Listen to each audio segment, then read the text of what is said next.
Welcome to Noizzefest. It's Kris and Sam here from the Noizze Podcast with Death Goals. Thank you so much for your time. Hi. Why don't I open up with a really horrendously difficult question? You mentioned that your first record was essentially an experiment to see if people cared.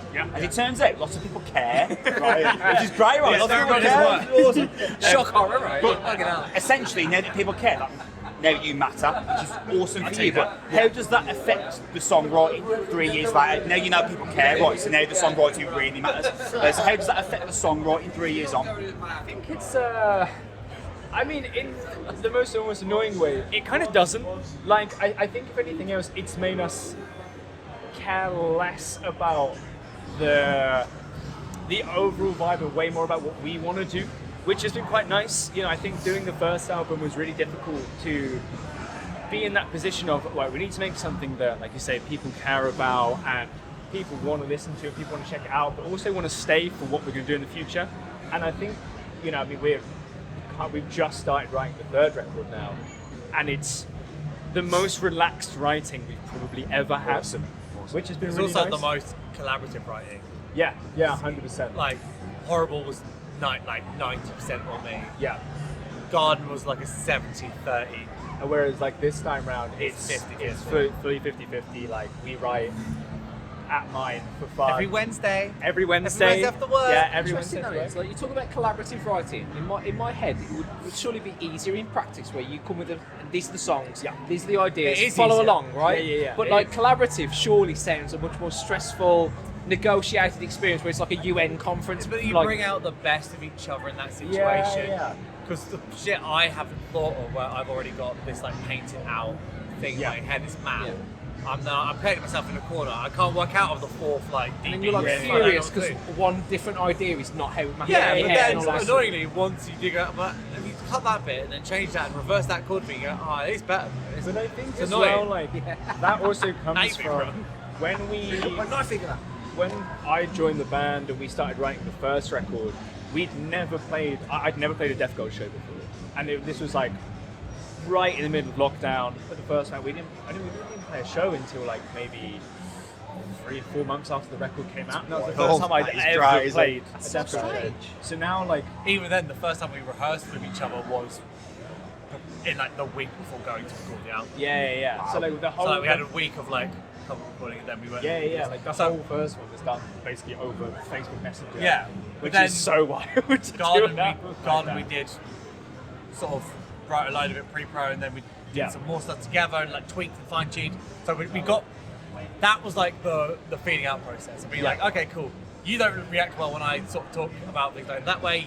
You don't understand how I do things that way, and we sort of worked it out. So now it's a bit. And now also because we've done, I mean, over the last couple of years, we've done so much touring and so many shows together that now the writing, like the touring side of it, bleeds very nicely into the writing, which is, I think, makes it the most collaborative part, because we know now when we play something live and like, you know, we improvise so much through our sets that as soon as you play something live and I go, oh, that's really nice. We then finish the set and go, right, let's do something like that on the next record. Yeah. Like, But let's keep that idea. But long story short, to answer the question, it doesn't really matter. No.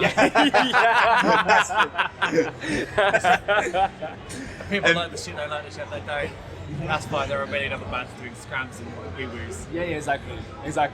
Fuck you, Death Gods. I don't even care if you listen to it. Go fuck yourself. I kind of pre-warned you before we started recording. I was going to actually like really like complex, like wide philosophical question, but considering like your lyrical content, how could I not ask you? So I mean, there is a division in society, and there's a massive one. In your personal view, do you think it's purely based on one particular thing, such as the legacy media, or is there a wider spread problem where the legacy media is a microcosm of the wider issue? I think the media will always impact the general reception to change. Like, you know, I think there's You always have such articulate answers. I'm Yeah, like, thanks. no, it doesn't belong. Are you about to slag off Rupert Murdoch because there's a camera right there? yeah. You can walk right to that I lens if you love want. the media personally. Ultimate media defender. No, I think that. Ultimate media defender. I've seen that show. Yeah. That's what they buy out right now. Yeah, for real. No, I think that there's definitely elements. You know, I think we've seen over the last few years, we've seen a lot of change in the reception to us and the things that we talk about, but we are such a small part of that. We are in the minority of that. Yeah. We're very fortunate that we do get received well, and the sort of a community is building around what sort of queer aspects of our music. Yeah. But that is still not excusing trans people being murdered in their droves, Palestine still being fucking eradicated by and I think government like that care. through that, the media will always perpetuate the bad side of things, right? Yeah, because that's it sells. Yeah. And that's the way it will always be, unfortunately, you know. And so it's kind of up to us how, you know, we could, as two queer individuals, we could hide away and try and live this really sheltered life, or we can be at the forefront of the conversation and say, do you know what, we'll go up there, and if people don't like what we're saying, they can fucking leave.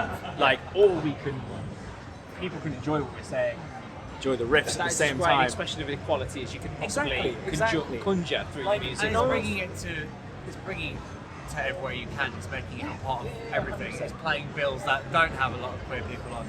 Yeah. Making your presence known, making that message felt, Yeah. making people feel welcome. It's not just about queer people, about people of colour. It's about representing people, having them have a space. Yeah, definitely. Like So do that you feel about that the everything. music is like a vehicle for this kind of social obligation? I do you hope feel? so. Yeah, If you're in a punk band or a hardcore band or any politically left-leaning band, as you should be, and you're not using that message and that vessel for You're wasting- good, you're and wasting you're the music wasting for your it. fucking time, and you're not in Yeah, a it's fucking nice. punk band, you're not in a What it's here hardcore for. band. Yeah, especially as like, you know, we're not the biggest band in the world, but over the last, say, maybe year or so, like we've definitely started to get some bigger lineups and more opportunities, and it would be such a waste if we didn't use that to be able to shout about I our mean, message. Humble Band just played in Broadburn in the Netherlands to 550 odd people, Yeah. and we were making sure that we were giving props to Maxi from Trading Hands, who uses they them pronouns, and we're like they them, they them. That's what it is in the Yeah, article. yeah. This is like what we stand for. This And that is the thing of like, doing that in Europe on a wider yeah, sort of scale. Yeah, It's like yeah, a that was a huge massive. stepping That was point. a massive thing. When we were in Poland with Eyes, like there was a genuine concern of when we first got there. I was like, this is the first time I've not felt particularly safe in a long Yeah. while, which has been, in some hands, it's nice because I felt safe. Quite a Yeah, time. yeah, But totally. obviously, Yeah. I shut down a little bit and I sort of masked a bit more, and then as soon as I realised, probably all right, probably okay, sort of let it go a bit more. But like, even at that show where I was feeling unsafe, that was a particularly one where I was like, right, we need to make it clear here. Yeah. We need to make that. That was the one That's that was awesome. more in the Yeah, sense. absolutely. 100%. Because if I, who is a white cisgender presenting male human being, feel uncomfortable for my own safety, think of someone who's femme, non-binary, trans, a person of colour feels like definitely. our feeling of insecurity and fear is minute. Yeah. But also And- don't have the same kind of platform that you benefit from. yeah, by absolutely. producing You music. just don't have Exactly. that fucking societal level of safety. Yeah. So we make Yeah. that space for Yeah. I apologise if you feel like you've just answered this question, but I suppose in a more direct sense, is the music industry a more welcoming place than it was a decade ago? Because I've got such a narrow tunnel vision perspective. I Yeah. am a straight white guy, so like, who am I to say whether the industry is more welcoming than it was 10 years ago? Is the industry more welcoming than it was a decade ago? the industry. I can't speak for because I've got no. Oh, in your experience of the industry. In my experience of the hardcore scene, which I'm from, and Yeah. London, and the scenes that we play in, and the bands that we play in, yes. Awesome. There are still some bills and stuff we're probably not going to go and play on. Probably we're not going to be asked to play on anyway, and that's fine. We don't want to be associated with those crews and those scenes. Fine.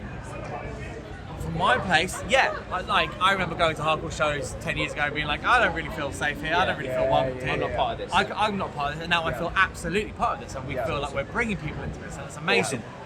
You're Mr. Industry, so you I mean, can I've got the other side of it of working directly, like in the music. It must be an interesting transition as well as a side note. It's really interesting to go from the almost like the business side of it. I think is one perspective, Yeah. and like I completely agree with Harry. Like, you know, I've never felt in the 10 or so years now that I've been playing in bands and touring, like I've never felt more welcomed in the industry than I do now. That's awesome. Whereas on the back end business side of it, it's there's so much to be done. There's so much to be done. So there's like a public facing acceptance, Exactly. and then like a corporate entity behind. 100%. There's always going to be that corporate, like, oh, cool, we can get this group on this. They've got a black woman as the front person. Yeah. Sick. Let's make them the focal point. Yeah. That sells. That sells. Rainbow And then- stickers on Olympic. Yeah, Exactly. rainbow washing during Pride It's Month. like, We love I it. think It's the very biggest- easy to do. Yeah, the biggest hill that needs to be climbed is the, like you referenced, the making of a commodity of the non-cisgender white males. And that's not to say that we want to be in a position where it's like, okay, you know, fuck the cisgender white males. It's everyone should have an even playing field, Yeah, right? Like yeah. that's the way that it should be, and everyone will be able to just have fun at that point. Once we stop worrying about people being targeted or people being made a commodity, that's when we start to actually enjoy ourselves as a It should community. be treated like a band, even of Exactly. itself. I mean, that's something we've tried to walk a tightrope with as well. Because obviously we're a queercore band, it's what we call ourselves, but we don't want to make that like a, put it on 18 t-shirts, queer, like you sell. Like, that feels cheap, and it cheapens our politics and cheapens our identity. Massively. Capitalises what you're trying to take. Yeah, If you're using it as a merchandising campaign, Yeah, then that's not really what you're about. It's not a fucking gimmick. Absolutely. It's real. It's fucking real. It's real. You've got to play soon, and I promise you, this interview will be 10 minutes, and that's a lie. This hasn't been 10 minutes. It's been The opening like question was 10 minutes. I said that we talked to you. Yeah.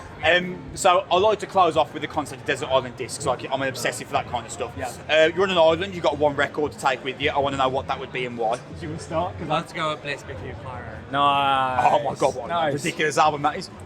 Blue album, Weezer. What a ridiculous album that is as well. Contrast, by the way. Yeah, I know. That's why we work Do you so well guys as get a along? band. Are you sure? We're actually not friends. It was going to be Weezer or it was going to be a fucking Radiohead one. It was one of the two. yeah. I mean, that's like the whole joke between the two of us is like, it's not a joke. You like the fast stuff, and I love the boring completely different shit. worlds, though, as well. Exactly. We operate in two different worlds. It's nice. I love nerd rock.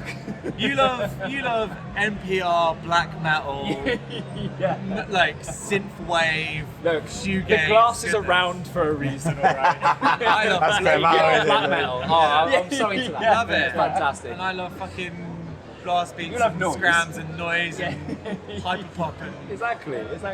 glitter and And colours we meet and it right in silliness. the middle, and then And then Death Girls is great. And that's how Death Girls was born. When a Weezer fan and a Biffy fan love each other very much, they create gay screamo music. Unfortunately. Unfortunately, yeah. Deaf Girl's going to play Noizzefest. It's going to be amazing. Thank you so much for your time. I really appreciate it. I'm sorry for overrunning, but you're too interesting. What do you want me to do, man? You're intense, too We do the interesting. most. We do the Deaf most. Girl's going to smash it, man. Thank you so much for your time. Thank you. so much. Thank you. Thank you. Thank you. And thank you. It was a real pleasure. Thanks for having such a great Of course. Anytime. Thank you. Cheers, man. Thank you so much. I love Enjoy your chatting. set, man. It's fucking See you fantastic. soon. Thank you.